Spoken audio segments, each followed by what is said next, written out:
Gracias, bendito Dios, gracias en esta mañana por tu amor, por la misericordia que tienes con nosotros, Señor, por habernos regalado este día tan precioso, Señor, la posibilidad de juntarnos, Señor, acá como iglesia, Padre, como esta iglesia local, Señor, que tú has formado, Padre Santo. Te pido, bendito Dios, que nos hables a través de tu palabra, Señor, que puedas hablar al corazón de cada uno de mis hermanos y el mío propio, Señor, y que tu palabra, Señor, haga la obra que debe hacer, Señor. Te agradecemos, Padre, por cada uno de mis hermanos, en el nombre de Jesús. Amén. Amén, hermanos. Tomen asiento. Hermanos, ya son unos buenos meses, creo yo, que hemos comenzado nuestro estudio en el libro, en el Evangelio de Lucas. Y realmente, hermanos, ha sido de mucha bendición, pienso, para cada uno de nosotros el poder entender muchas cosas que tal vez no eran muy entendibles, el poder haber conocido lo que el Señor quiere de nosotros, el poder haber visto cómo Lucas describe de manera, para mí, genial lo que hace. Y ahora vamos a entrar al inicio, como dice el título del mensaje, al inicio del ministerio de Jesús. Hasta este momento Jesús había sido, por decirlo así, desconocido. Hemos visto cómo Jesús se bautiza, cómo Él es partícipe de un tiempo de tentación también. Pero Lucas pudo haber escogido varios acontecimientos en la vida de Jesús para poder mostrarnos el inicio de su ministerio. Pero él decidió mostrarnos en particular este momento como el inicio. Porque recordemos que ninguno de los escritores de los evangelios nos dan todos los acontecimientos que ocurrieron en la vida de Jesús.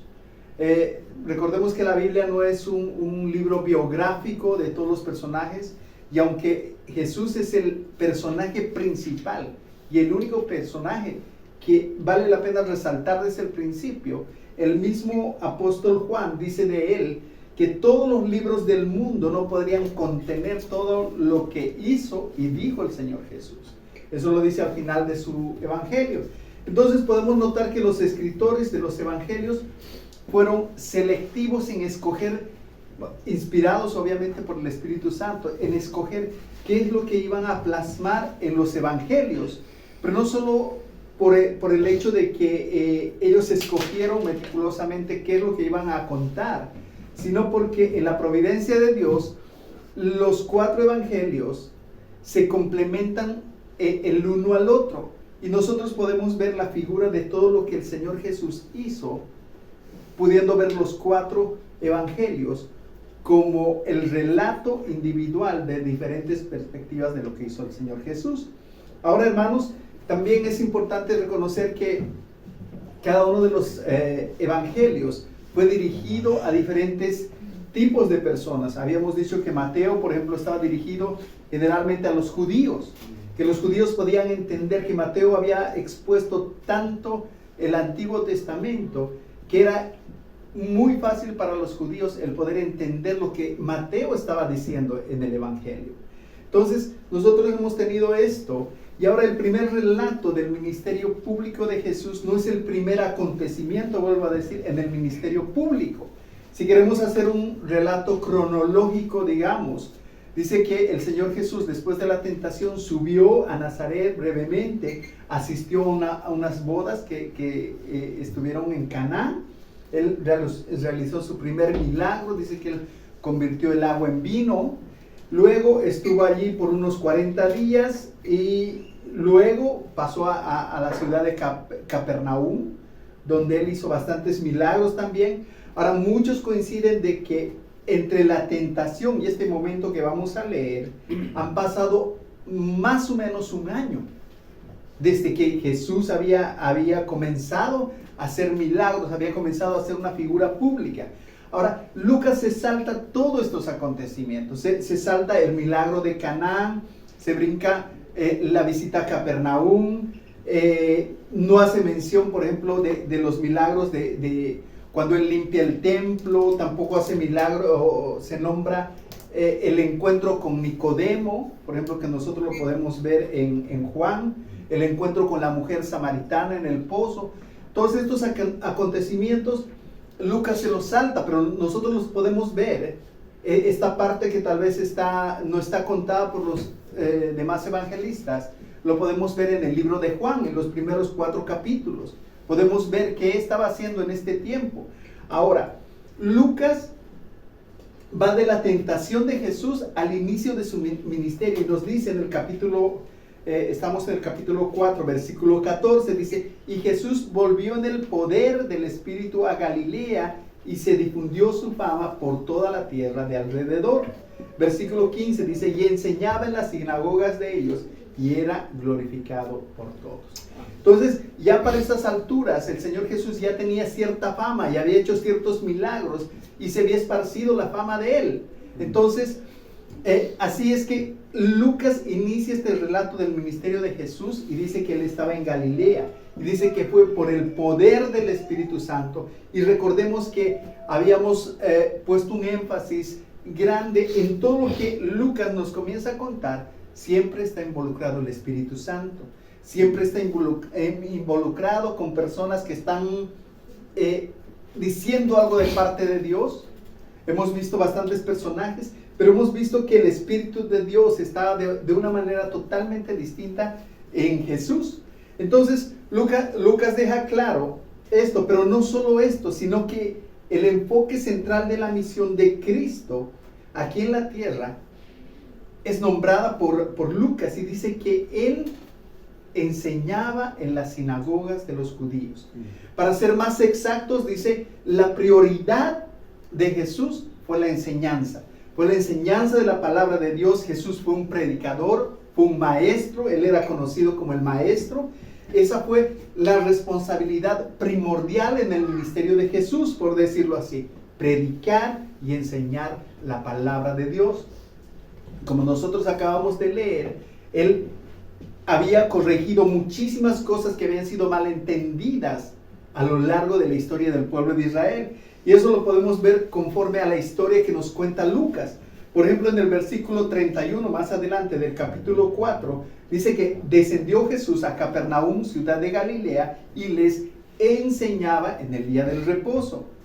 Entonces, si avanzamos al capítulo 5, versículo 3, dice: y entrando en una de aquellas barcas, la cual era de Simón, le rogó que la apartase un poco de tierra, y sentándose enseñaba desde la barca a la multitud.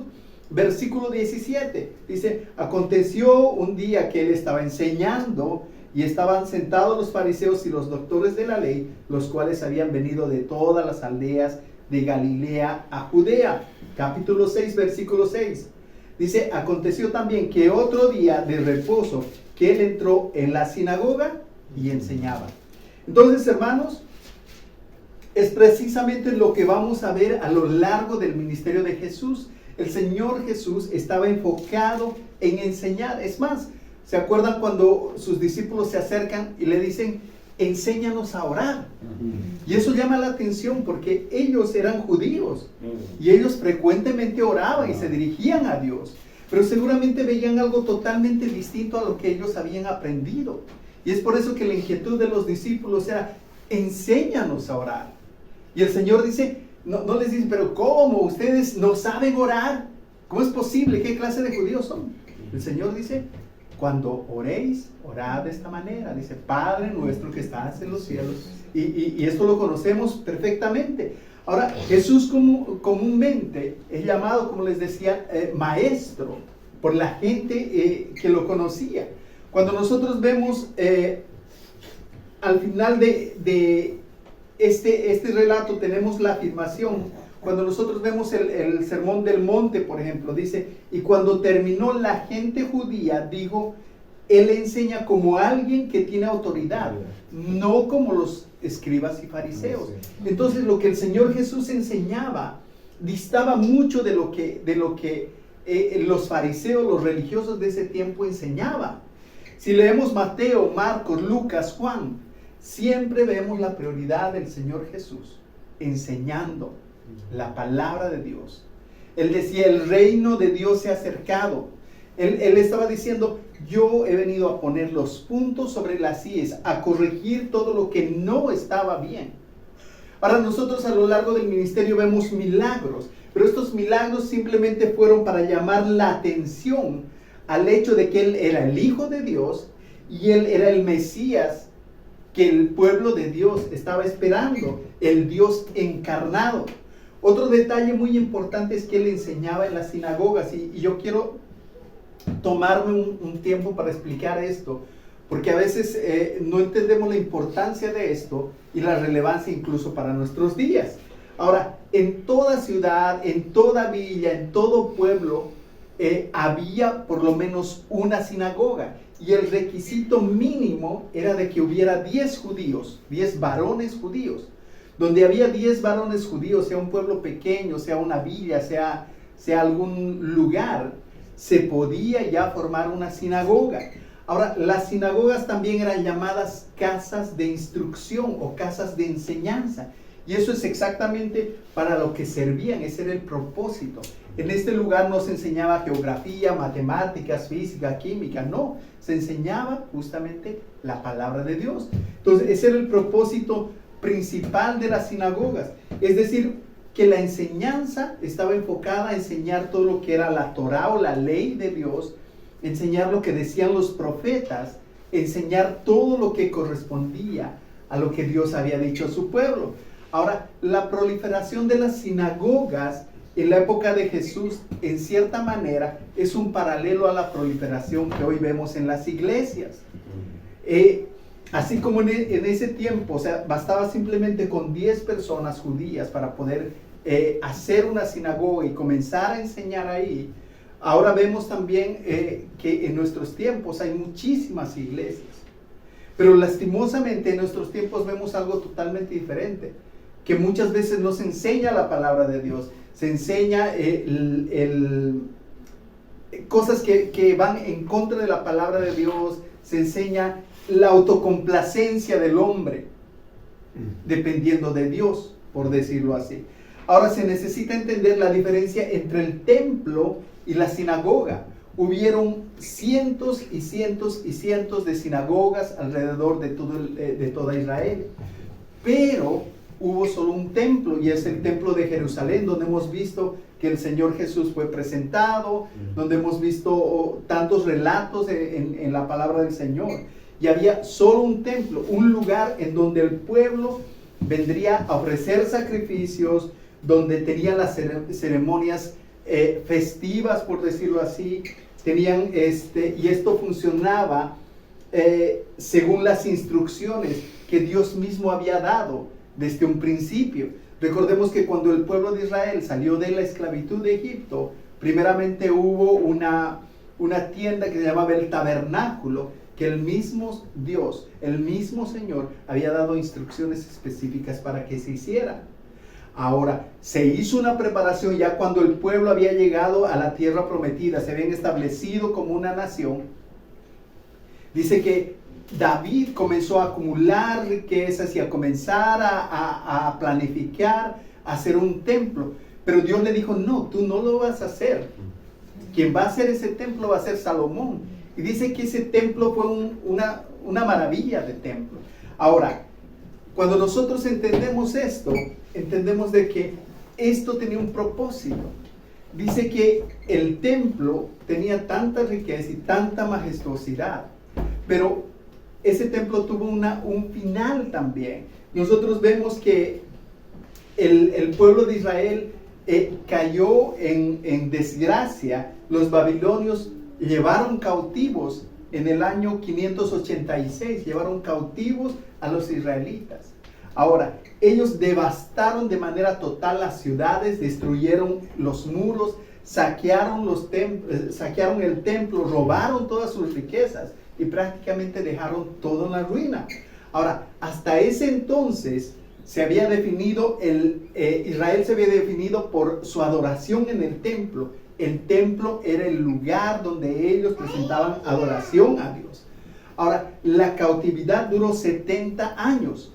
Durante 70 años no había tierra, no había nación, no había templo. Entonces, Hubo una necesidad en hombres fieles en ese tiempo de poder aprender la palabra de Dios, de poder aprender lo que Dios había dejado para que el pueblo pudiera aprender. Entonces, por ejemplo, nosotros vemos en Ezequiel 8, en Ezequiel 14, en Ezequiel 20 y creo que en Ezequiel 33 también. Vemos a Ezequiel que estaba sentado, dice que se sentaba con la gente lo rodeaba y él enseñaba el significado de la palabra. Entonces, esto comenzó a ser algo común en ese tiempo. Ezequiel fue llevado cautivo, fue también parte de la cautividad en Babilonia. Ellos simplemente hicieron lo que necesitaban hacer, encontrar a alguien que pudiera mostrarles y explicarles la palabra de Dios, lo que Dios había dejado. Entonces, en la cautividad, los exiliados se congregaron con frecuencia y se sentaban a los pies de profetas como Ezequiel o de maestros entendidos en la palabra para oír la palabra de Dios. Ahora, entonces durante el tiempo del cautiverio comenzaron a desarrollarse de alguna manera estos patrones de congregarse en pequeños grupos de manera regular para poder escuchar la palabra de Dios. Eventualmente el día de reposo ellos se reunían y leían la palabra de Dios y los judíos devotos explicaban al pueblo de qué se trataba, qué es lo que Dios estaba diciendo en esto. Ahora, después de que terminaron estos 70 años de la cautividad, se les permitió regresar a la tierra, a su tierra. Y cuando regresaron a la tierra, lo primero que querían hacer era recuperar la palabra, leerla y explicarla. Ahora, Esdras hizo esto cuando estuvo con Nehemías. Y podemos leer, para mí, un pasaje muy precioso. Dice, y abrieron el libro y leyeron las escrituras y les explicaron el significado. El capítulo 8, el versículo 1 dice de esta manera, dice, y se juntó todo el pueblo como un solo hombre en la plaza que está delante de la puerta de las aguas. Y dijeron a Esdras, el escriba, que trajese el libro de la ley de Moisés, la cual Jehová había dado a Israel. Versículo 3.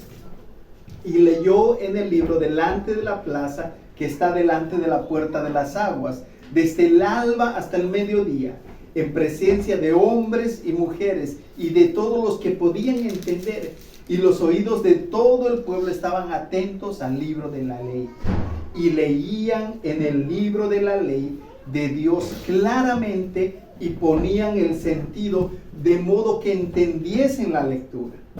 Versículo 9, y esto me parece precioso, dice, y Nehemías el gobernador y el sacerdote Esdras, escriba, y los levitas que hacían entender al pueblo, dijeron a todo el pueblo, día santo es a Jehová nuestro Dios, no os entristezcáis. Dice, no lloréis, porque todo el pueblo lloraba oyendo las palabras de la ley.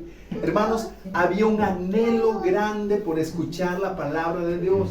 Dice que ellos lloraban al poder escuchar lo que Dios había hecho, las maravillas que Dios había hecho y cómo los había sacado de esa esclavitud y los había retornado a su tierra.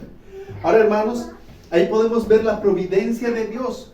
Pues en cierto sentido fue la destrucción del templo, la destrucción de Jerusalén en sí, lo que impulsó esta necesidad de buscar un lugar, de poder buscar un método, una manera de poder seguir siendo instruidos. Otro detalle importante, después de la cautividad, los judíos se esparcieron por todo el mundo. Dice que muchos de los judíos que volvieron de la cautividad ya no volvieron a su tierra, sino se esparcieron por diferentes lugares. A estos judíos se les llama los judíos de la diáspora o de la dispersión, y habíamos hablado en algún momento de esto.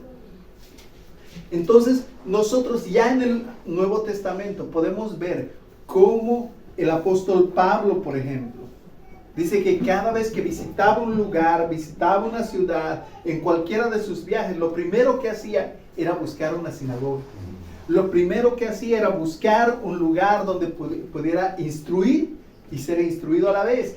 Pero recordemos que esto sirvió providencialmente para dar lugar a lo que hoy conocemos como iglesias.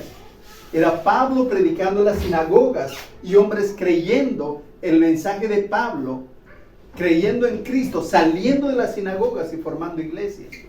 Entonces, hermanos, esto tiene una importancia relevante para nuestros días. Lo que nosotros vemos como sinagogas tiene una importancia, porque de alguna manera la liturgia, no voy a entrar en esto, la liturgia que se hacía incluso en las sinagogas, tiene mucho parecido con lo que hoy hacemos en nuestras iglesias. Entonces, hermanos, Dios en su misericordia hizo que esto fuera posible. Entonces, en otras palabras, las iglesias literalmente fueron dadas a luz en las sinagogas. Entonces, hermanos, seguimos leyendo. Versículo 16 de Lucas 4 dice: vino a Nazaret, donde se había criado, y el día de reposo entró en la sinagoga, conforme a su costumbre, y se levantó a leer. Y se le dio el libro del profeta Isaías, y habiendo abierto el libro, halló el lugar donde estaba escrito: el Espíritu del Señor está sobre mí, por cuanto me ha ungido para dar buenas nuevas a los pobres, me ha enviado a sanar a los quebrantados de corazón, a pregonar libertad a los cautivos y vista a los ciegos, a poner en libertad a los oprimidos, a predicar el año agradable del Señor. Y enrollando el libro, lo dio al ministro y se sentó. Y los ojos de todos en la sinagoga estaban fijos en él. Versículo 21. Y comenzó a decirles: hoy se ha cumplido esta escritura delante de vosotros. Hermanos, habíamos dicho al principio que el gran personaje, que el personaje principal de la Biblia es Cristo. Pero ¿cuál es el tema principal de la Biblia? ¿Se han preguntado alguna vez? ¿Cuál es el tema principal? ¿De qué habla la Biblia? La redención del hombre. ¿De qué? La redención del La redención del hombre. Habla acerca de la salvación. Si alguien un día le pregunta, ¿de qué habla la Biblia? El tema principal de la Biblia es la salvación del ser humano. El mensaje de la Biblia se enfoca en Dios salvando al hombre. En Génesis 3:15 podemos ver lo que se conoce como el protoevangelio. Podemos ver que Dios promete enviar a la simiente de la mujer a alguien que iba a herir a la serpiente en la cabeza, dice. Ahora, dicho de otra manera, Dios, el creador del universo, para su propia gloria, ha escogido crear y congregar para sí mismo a un grupo de personas. Y eso es lo que hacemos en la iglesia. Eso es la iglesia universal. Dios, en su misericordia, ha cumplido sus promesas de poder enviar a un sustituto que esté en vez de nosotros, que pueda pagar lo que cada uno de nosotros no podemos pagar. Y esto lo hemos hablado constantemente, pero es bueno que lo recordemos. Ahora, ¿cuál es el propósito? Que ese pueblo, que esa iglesia puedan ser esos súbditos de ese reino eterno que está por venir, quienes alabarán, dice la palabra, quienes honrarán y servirán para siempre a Dios. Hermanos, ¿quieren que abra, ¿quieren que abra la... Sí, para... Ya abrí aquí, hermano. Gracias, hermano.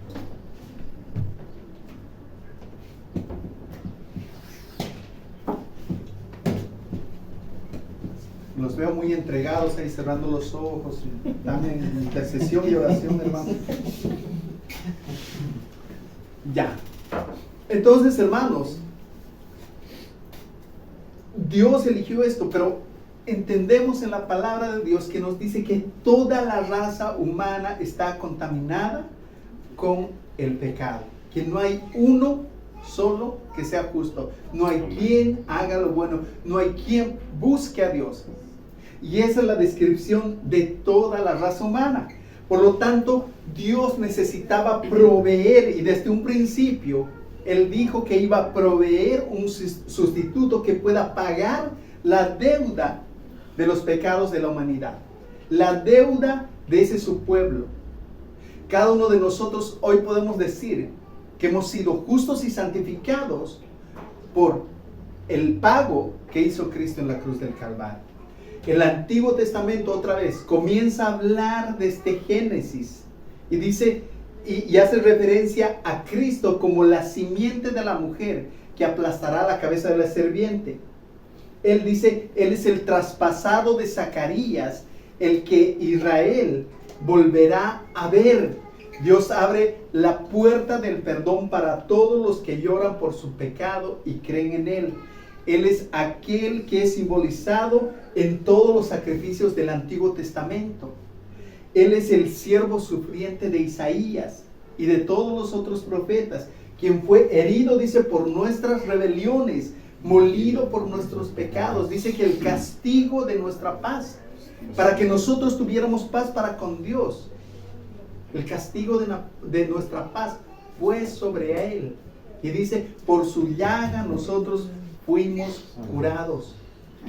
Hermanos, este es el Cristo al que nosotros alabamos. Entonces, a lo largo del Antiguo Testamento, el Mesías presentado como el que va a venir, el que va a traer perdón, el que va a traer una época de salvación, era presentado en la vida de nuestro Señor Jesús.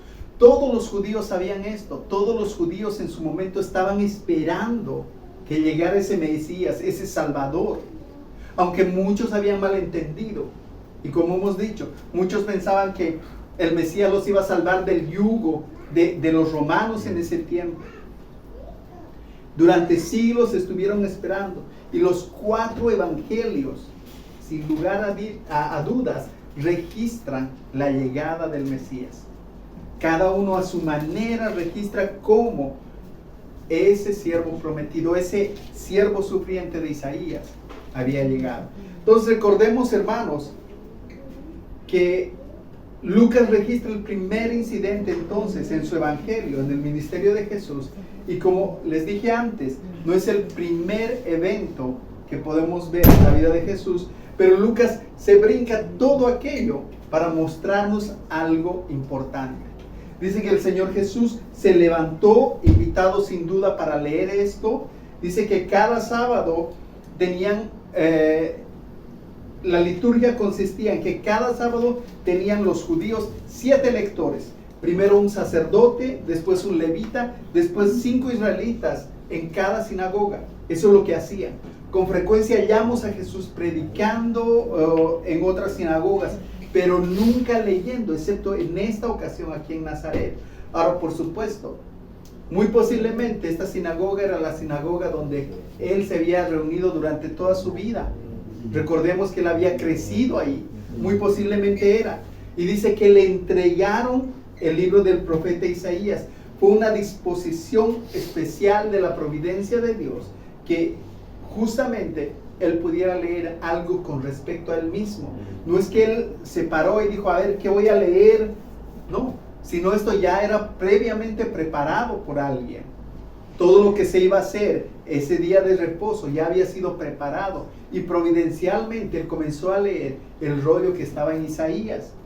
Notemos entonces que esta liturgia ya había sido preparada y el texto de Isaías dice, como había de ser capacitado el Mesías para su comisión, dice que el Espíritu Santo, el Espíritu del Señor está sobre mí. Él estaba reconociendo lo que había pasado en el bautismo y dice, el Espíritu del Señor está sobre mí. Dice, por lo cual me ha ungido, me ha enviado. Ahora, cuando nosotros vemos la palabra ungido, lo hemos hablado en otras ocasiones, es ser consagrado, es ser separado para una obra o para una labor. Entonces, el Señor Jesús había sido ungido para llevar una labor, para proclamar, dice, la obra que ha sido llamado, dice, para predicar el evangelio a los pobres, para proclamar libertad a los cautivos, para dar vista a los ciegos y libertad a aquellos que están oprimidos, y para proclamar el año agradable del Señor. Amén. Ese era el propósito. Ahora, su ministerio entonces está descrito en estas 4 metáforas de lo que el Señor Jesús había venido a hacer. Hombres prisioneros, pobres, ciegos y oprimidos. Ahora, estas son metáforas para que nosotros podamos entender que cada uno de nosotros correspondía a esta descripción.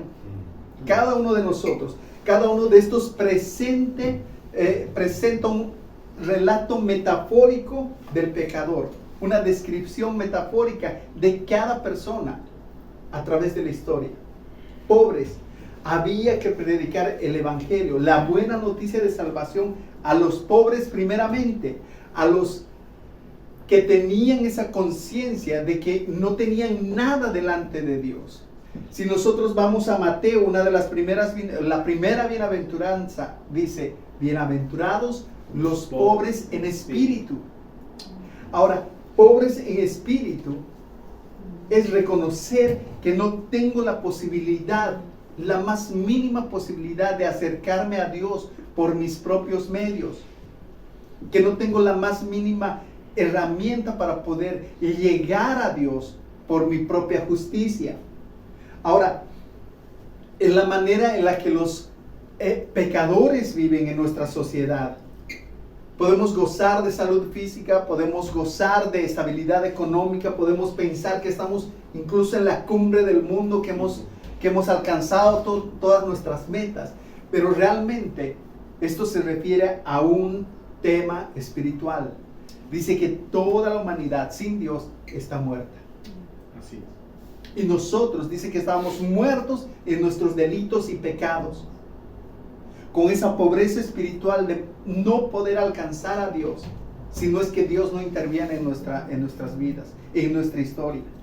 Lucas usa la palabra griega que literalmente significa pobre, pordiosero, necesitado, mendigo, despreciable, sin valor. Eso significa la palabra pobre en este contexto. Se usaba para referirse a una persona con una destitución total, un mendigo que estaba en un rincón, tal vez estirando la mano, sin querer que se lo mirara siquiera, por saber esa condición que él tenía. Ahora, no es la palabra común que se usa para pobre. Por ejemplo, en Lucas 21:12 se nos habla acerca de una mujer que era viuda, que dice que era pobre, pero no es la misma palabra que se usa, sino ella dice que tenía pocos recursos y ella de todo lo poco que tenía había dado. Sino esto habla de una persona que está en total devastación, que no tiene la más mínima posibilidad de salir del hueco donde está. Pero aquí está hablando de esto, hermanos. Y cada uno de nosotros, cuando puede ver su vida, puede ver la palabra de Dios reflejando su vida, cada uno de nosotros cabe exactamente en esta descripción de pobre en espíritu, porque no tenemos nada con lo que nosotros podamos presentarnos delante de Dios. Alguien decía: lo único que yo puedo presentar delante de Dios para mi salvación es mi pecado. Es lo único que yo puedo aportar, por decirlo así, es mi pecado. Entonces, hermanos, es claro lo que el Señor Jesús está diciendo, lo que la palabra de Dios estaba mostrando. Porque el Señor Jesús vino a dar estas noticias buenas de salvación a aquellos pobres, a aquellos que se sentían miserables. Entonces, hermanos, las únicas personas que el Mesías puede traer a la salvación son aquellos que reconocen su pobreza espiritual. Ese es el inicio para cada uno de nosotros, para cada una de las personas. Mientras que usted piense que es una buena persona, que tiene recursos o la religión para acercarse a Dios, que esto le sirve para algo, realmente nos damos cuenta que no sirve para nada. Mientras piense que su moralidad, mientras que piense que algo que usted pueda hacer le sirve de algo, hermano, lastimosamente está destinado al infierno. Es más, dice que todo lo bueno que nosotros podamos hacer, la Biblia dice que es como trapo de inmundicias delante de Dios. Nuestra justicia, nuestras buenas obras son como trapo de inmundicia. Y ese trapo de inmundicia se refiere al paño que usaban las mujeres para la menstruación en ese tiempo. Esa es la identificación. Entonces, hermanos, el segundo retrato es de un prisionero. Versículo 18 dice: por cuanto me ha enviado, dice, a pregonar libertad a los cautivos. Dios envía a su Hijo para libertar a los cautivos. El pecador también puede ser visto como un cautivo, como un prisionero, no solo como una persona pobre que está en bancarrota espiritual, que no tiene nada de valor delante de Dios, sino también como un prisionero, un cautivo. Perdón.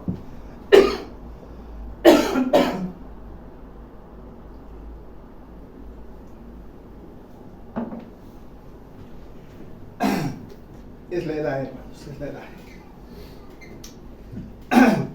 Pero hermanos, como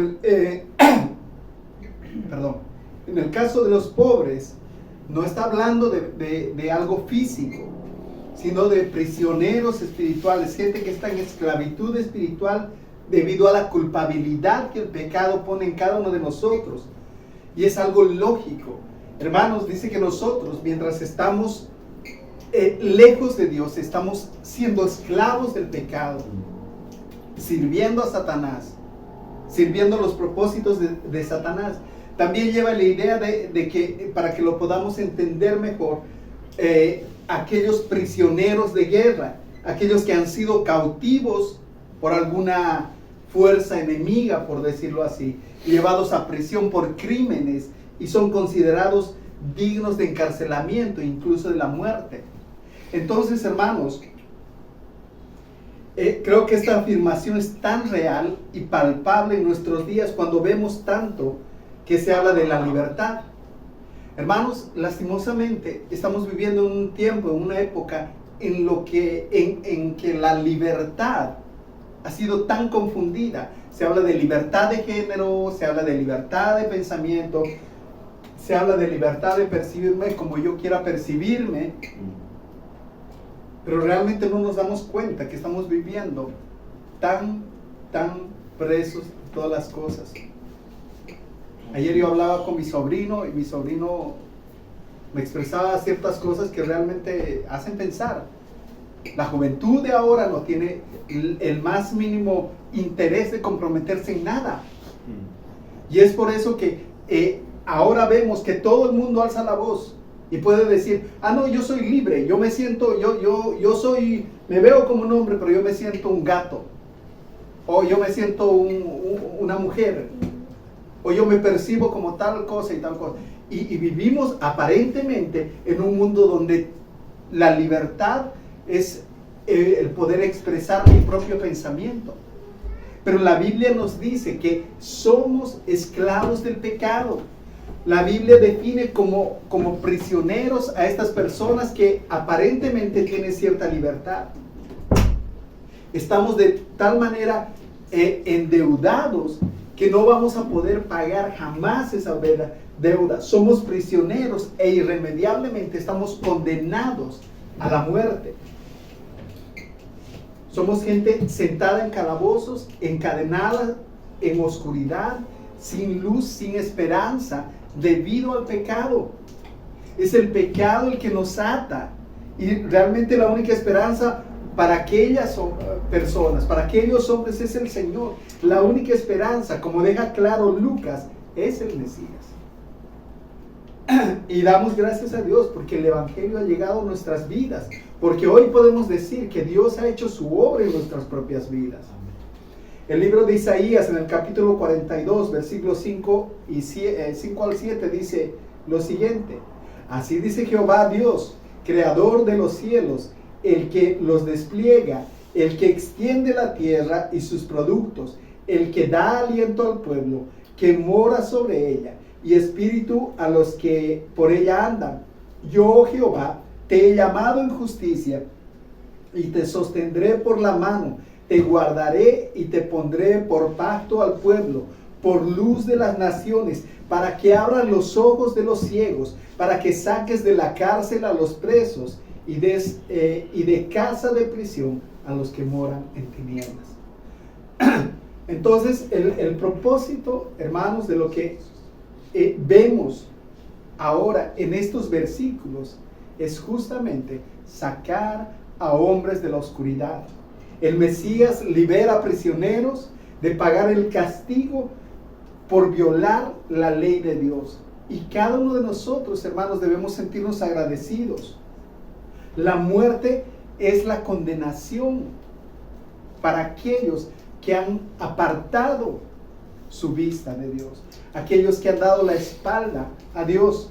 Ahora, por medio de la muerte expiatoria de Cristo, tenemos la posibilidad de acercarnos a Dios. Dios ha anulado, dice, los decretos, dice el acta de los decretos que había en contra de nosotros, que nos era contraria, quitándola de en medio y clavándola en la cruz. Hermanos, la tercera cosa o la tercera misión del Mesías fue proveer, dice, vista a los ciegos para que sus ojos espirituales fueran abiertos. La ceguera espiritual es la condición natural de la humanidad caída. Dice, no saben, no entienden, no andan en luz, sino en tinieblas. Salmo 82:5. Jesús mismo declaró, y esta es la condenación. Y hermanos, esto es importante que lo podamos entender. Juan 3:19 y 20 dice, y esta es la condenación, que la luz vino al mundo, y los hombres amaron más las tinieblas que la luz, porque sus obras eran malas. Porque todo aquel que hace lo malo aborrece la luz y no viene a la luz, para que sus obras no sean reprendidas. Entonces, hermanos, esta es la condición en la que nosotros mismos nos encontrábamos hace algún tiempo.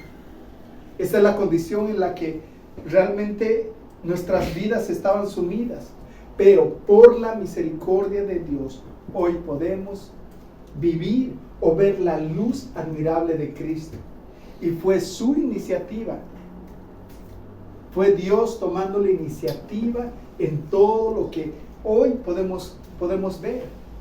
Fue de parte de Dios. Y es lo que estamos viendo los domingos en la mañana en la escuela dominical. Los atributos de Dios. Y Dios tomando la iniciativa para la salvación del ser humano. ¿Por qué? Porque el ser humano está imposibilitado de acercarse a Dios con el pecado, a un Dios santo, santo, santo.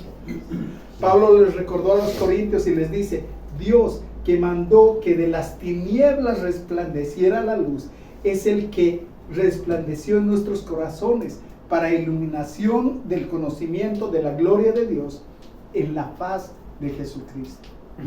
Y ahí está muy claro, hermanos. Fue Dios tomando la iniciativa para que la luz de Cristo pueda resplandecer en la vida de cada uno de nosotros.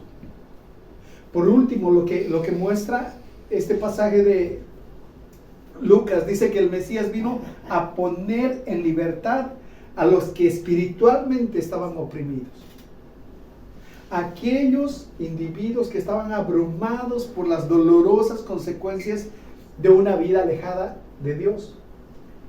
En especial para aquellos que estaban agotados por la carga del pecado.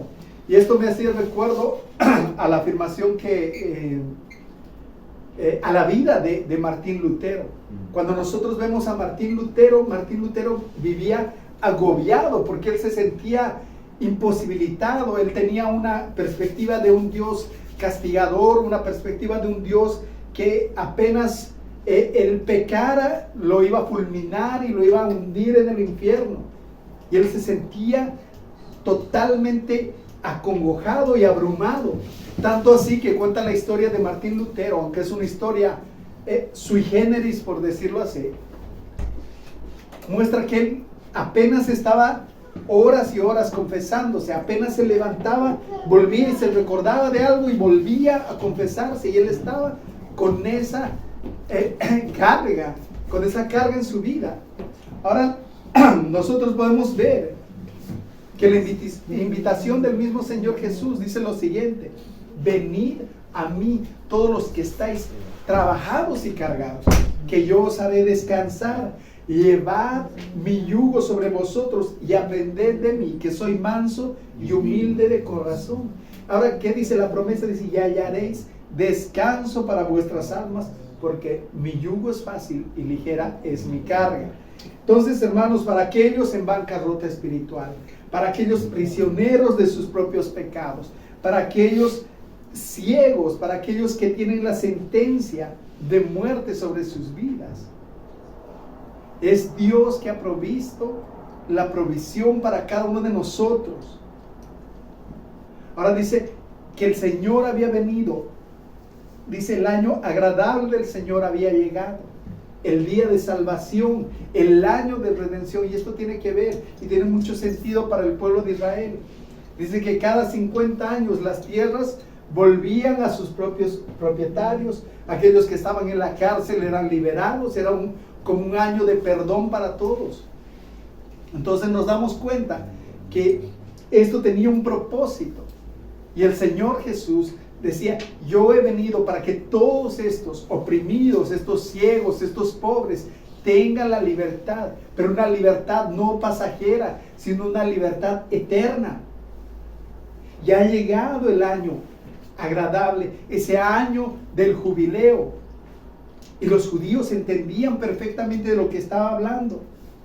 Él había venido a proclamar libertad. Él había venido a mostrar las buenas nuevas del Evangelio a todo aquel que en él creyese. Entonces, hermanos,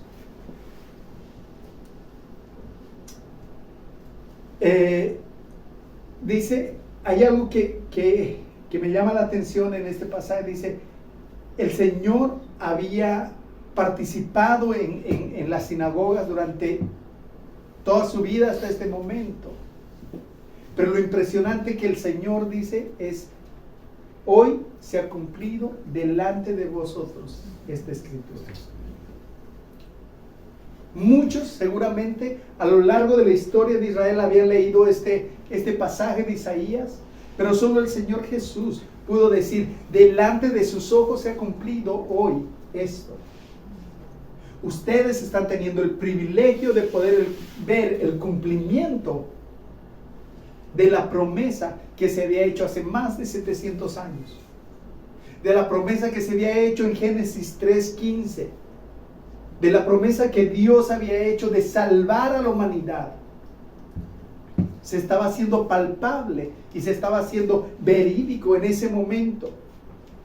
Jesús les dijo, hoy están presenciando esto delante de sus ojos. Están teniendo el privilegio delante de ustedes. La salvación había llegado.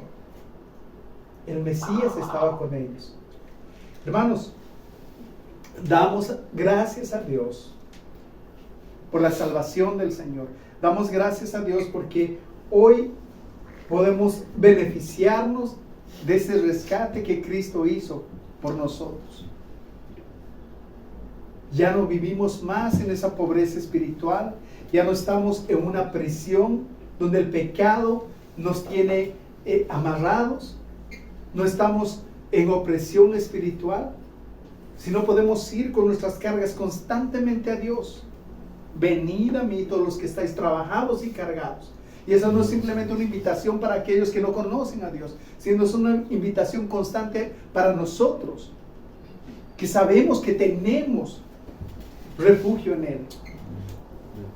Para aquellos de nosotros que hemos entendido cuál es la verdad del Evangelio, que ya no tenemos condenación, ya no tenemos un letrero que diga en nosotros condenado, sino más bien justificado.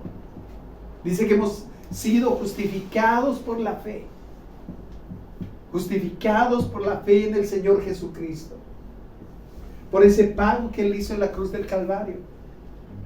Hoy cada uno de nosotros, hermanos, hoy es el tiempo. Hoy es el tiempo para cada uno de nosotros. No sé cómo estamos viviendo. Y a veces nos ponemos a pensar y creemos que por el hecho de venir, y esto puede parecer repetitivo, hermanos, pero es importante que lo entendamos. Muchas veces venimos a la iglesia pensando que con eso hemos cumplido y ya, hasta ahí. Pero ¿cómo están nuestras vidas realmente delante de Dios? ¿Estamos siendo obedientes a la palabra de Dios? ¿O por el hecho de que hemos nacido en un hogar cristiano? ¿O por el hecho de que venimos a la iglesia sin faltar un solo domingo? Creemos que ya eso es suficiente. Y otra vez les vuelvo a decir, hay algo que a mí me da vueltas en la cabeza. Cuando el Señor dice, no todo el que me dice Señor, Señor, entrará en el reino de los cielos, sino el que hace la voluntad de mi Padre. Hermanos, ¿cómo sé la voluntad de Dios? Yo sé lo que quiero de Dios. Yo sé lo que quiero de Dios. Puedo querer un buen trabajo, una mejor esposa, una mejor economía, un éxito en mi vida, en mis estudios, en todo lo que yo pueda querer. Pero esto es algo de una relación doble. Porque Dios también quiere algo de mí. ¿Y cómo puedo saber cuál es la voluntad de Dios para mi vida? Si jamás voy a la palabra de Dios, si jamás voy y escudriño lo que Dios quiere de mí. Y las veces que voy simplemente lo leo como una costumbre de todos los días. Y esa palabra realmente no hace mella en mi vida y produce un cambio en ella. Hermanos, todos tenemos hijos. Y es natural que crezcan. Y cada etapa de nuestros hijos tienen su propio afán, tienen su propio trabajo. Cuando son pequeños, sí, corren por un lado y por el otro. Y a veces uno dice, ¿por qué no crecerán? Hermanos, cuando crecen, dicen, ¿por qué no se habrían quedado más pequeños? ¿Sí o no? Amén. Pero es algo natural, hermanos. Lo antinatural sería que yo tenga una hija de 18 años y se vea como una niña de 5, 4. Hermanos, en la vida espiritual, lo natural es que nosotros también podamos crecer en el entendimiento y en el amor de Dios. Porque cuando nosotros llegamos a los pies de Cristo, estamos contentos, estamos alegres, queremos hacer de todo. Pero cuando entendemos, cuando comenzamos a entender esas verdades en la palabra de Dios, comenzamos a madurar y comenzamos a amar no alocadamente, sino con una responsabilidad de saber que ese amor que yo digo tener por Dios me compromete a poder hacer la voluntad de Dios en mi vida. El Señor Jesús dijo, si me amáis, ¿qué dijo? Guardad mis mandamientos. La manera en la que nosotros podemos demostrar que amamos a Dios es guardando sus mandamientos. Lucas expresa enfáticamente en estos versículos cuál fue la misión de Jesucristo. Pero hermanos, hoy podemos decir, 2000 años después, que esa misión no fue fallida. Y nosotros somos el producto del éxito de la misión que Cristo vino a cumplir esta tierra. Hoy podemos tener la seguridad de salvación en nuestras vidas.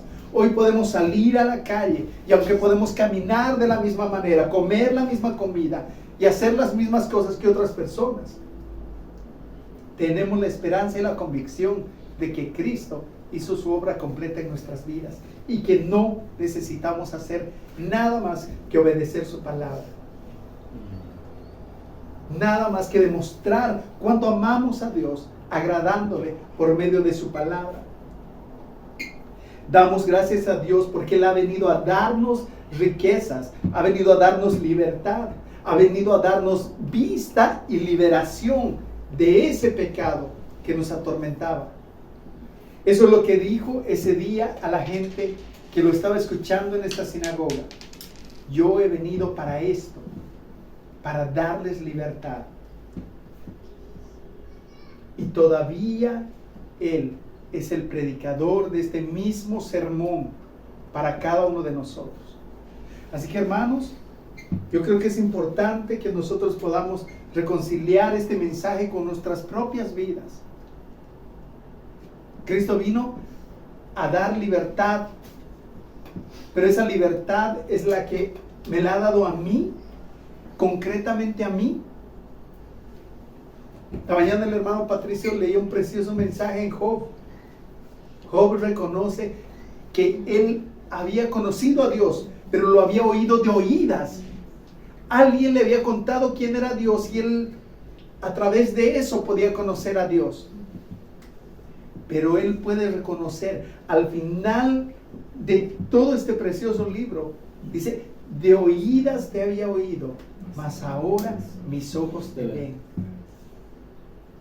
Hermanos, no veamos la obra de Cristo, no veamos a Dios a través de los ojos de un pastor, de un hermano, de un predicador, de un familiar, de alguien más. Que realmente el propósito de nosotros sea tener esa experiencia con Dios. Que nadie te lo cuente, sino que esa experiencia que podamos decir de oídas se había oído, sabía quién eras y la obra que habías hecho en mí, pero ahora mis ojos pueden reconocer y ver lo que eres tú en mi vida. Amén. Hermanos, tenemos oportunidad. Dios nos da oportunidad todos los días. Dice que cada día nuevas son sus misericordias. Hemos hablado, esta mañana hablábamos acerca de todo lo que está pasando en nuestro entorno. Ni siquiera podemos hablar, no tenemos que irnos tan lejos. En nuestro entorno, esta semana 3 muchachos entre 15 y 17 años fueron asesinados. Personas fueron heridas sin tener ningún tipo de culpa, por decirlo así. Hermanos, nadie tiene la vida asegurada. Nadie. Yo leí el testimonio del muchachito que acuchillaron en él, y leí el testimonio de una de las vecinas. Decía: no puedo creer que esto le haya pasado. Si yo lo vi, me saludó esta mañana cuando se iba a la escuela. Hermanos, hoy es el tiempo.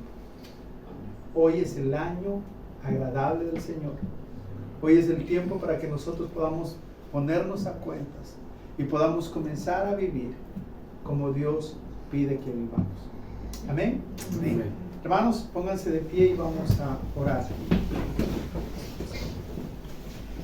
Señor, te damos gracias, Dios bendito, gracias por tu amor.